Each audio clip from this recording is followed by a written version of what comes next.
জনাব তাকবীরুল ইসলাম, উনি যেভাবে আমাদেরকে মাঠ পর্যায়ে সহযোগিতা করেছেন, অন্যান্য অন্যান্য সময়ের চেয়ে বিএনপি গত বছরও এখানে শক্তিশালী ছিল, এখনো আছে। তো আমি মনে করি যে গত বছর যে 1 ঘন্টা মানুষ ভোট প্রয়োগ করার সুযোগ পেয়েছিল, সেই 1 ঘন্টায় কিন্তু 1 লাখের উপরেই আমাদের ধানের শীষের ভোট পড়েছিল। আমরা দেখতে পাচ্ছি ধানের প্রতীক নিয়ে কুড়িগ্রাম 3 উলিপুর আসন থেকে নির্বাচন করছেন তাকবীরুল ইসলাম সাহেব। আমরা সরাসরি লাইভে দেখতে পাচ্ছি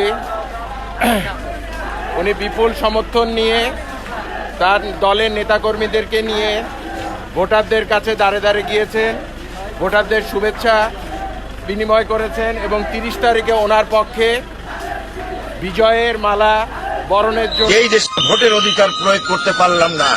আজকে যাকেই জিজ্ঞেস করি অ্যাডমিনিস্ট্রেশনের, সেই বলে অমুককে বলেন, অমুক বলে অমুককে বলেন, অমুক বলেন অমুককে বলেন। কেউ আর্মি টহল দিচ্ছে, নিজেরা যাচ্ছে। আর আপনার যেটা বিডিআর যারা আছে সবাই একই অবস্থায়, কেউ কারো কথা শুনছে না। আওয়ামী লীগ নিজের ইচ্ছা মতো তাদের নেতাকর্মী ঢুকিয়ে দিয়ে ভোট ছিঁড়ে নিয়ে যাচ্ছে।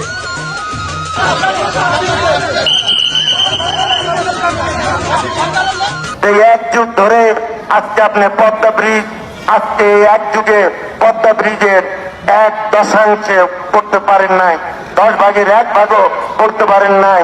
আপনি পারমাণবিক বিদ্যুৎ কেন্দ্র করছেন, সেটাও আপনি 5% করতে পারেন নাই।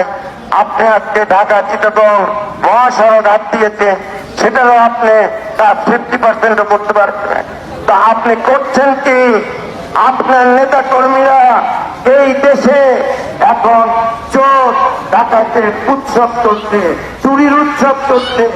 ব্যাংক থেকে হাজার হাজার কোটি টাকা লুট হয়ে যাচ্ছে, বাংলাদেশ ব্যাংকের সোনা তামা হয়ে যাচ্ছে, কয়লার খনির থেকে কয়লা চুরি হয়ে যাচ্ছে, পাথরের খনির থেকে পাথর চুরি হচ্ছে, যা আমাদের এই দেশে 47 বছরের ইতিহাসে এই ঘটনা ঘটে না। ভাইরা আমার, এটা দুঃখের বিষয়।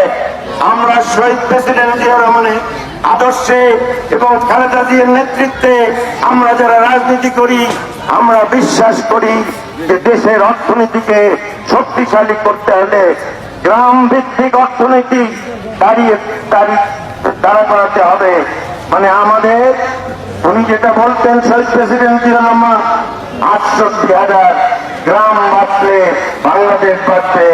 তার মানে গ্রাম থেকে আমাদের উন্নয়ন শুরু করতে হবে। এই উন্নয়ন আমরা দেখি নাই। গত 10 বছরে গ্রামের উন্নয়ন একদম কমে গেছে, কেননা আমরা আজকে প্রায় 12 বছর ধরে ক্ষমতায় নাই। আর উলিপুরের আরো বিশেষ ভাগে পুরা কুড়িগ্রামে আমাদের দুর্ভাগ্য যে আমরা 28 বছর এই কুড়িগ্রাম জেলা থেকে কোন বিএনপির আমরা এমপি দিতে পারি নাই বলে আমাদের উন্নয়ন আরো পিছিয়ে গেছে। তাই ভাইয়েরা আমার, এই আগামী নির্বাচন আমাদের জন্য খুবই গুরুত্বপূর্ণ। আপনারা চিন্তা করবেন যে আমরা যেসব অর্থনীতিতে বিশ্বাস করি, আপনারা জানেন শহীদ প্রেসিডেন্ট জিয়া রহমান এদেশে সবুজ বিপ্লব করেছিলেন।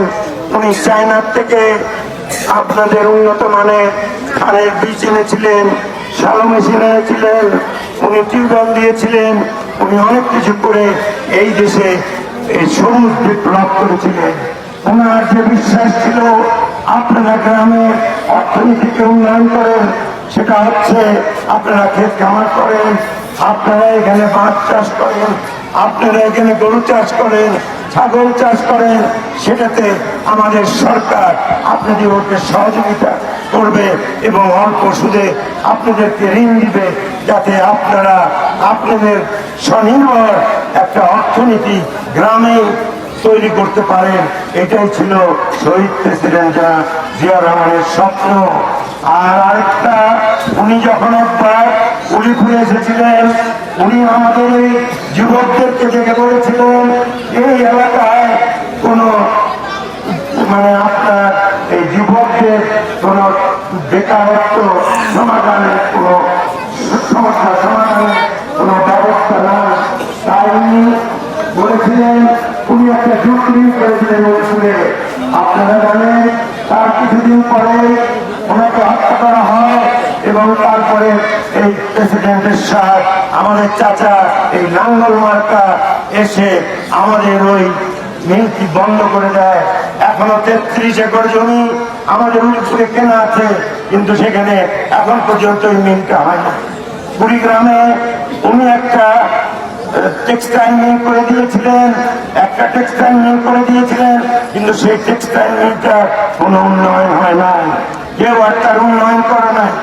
ওনার ইচ্ছা ছিল যে টেক্সটাইল মিলটা যদি আমরা করি তাহলে টেক্সটাইল থেকে কেউ কাপড় বানাবে, তারপরে ওইখান থেকে গার্মেন্ট বানাবে, তারপরে আমাদের এই এলাকার যুবক ভাই ও বোনেরা সবাই যেন কাজ করতে পারে।